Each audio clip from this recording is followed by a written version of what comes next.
Hi guys, কেমন আছো? এই যে আমার বড় ভাই, কেমন আছে বড় ভাই?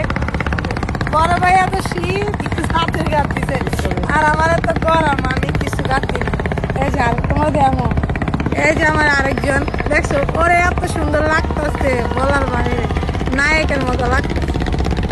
আচ্ছা ওই যে মানে যাতে গাড়ি চালানা, ড্রাইভারটা কেমন সাইড এসে দাও, ড্রাইভারটা খালি আমার দিকে সাইড। এই যে ওর এখানে সিঙ্গেল, আমিও সিঙ্গেল। এই দেখো আমি নদীর মাঝখানে আছি, দেখছো কত বড় নদী, মা গো মা, এত বড় নদী যদি তোমরা একবার পড়ো, তোমরা পোলা পাইনো যারা বেশি উড়ো না, যদি একবার এনে পড়ো খুঁজে পাইবো না, বুঝো নাই? এই দাও নদী, অনেক বড় নদী। আজকে লঞ্চের পিকনিকে যাইতাছি, বুঝছো? সবাই দোয়া করো আমরা।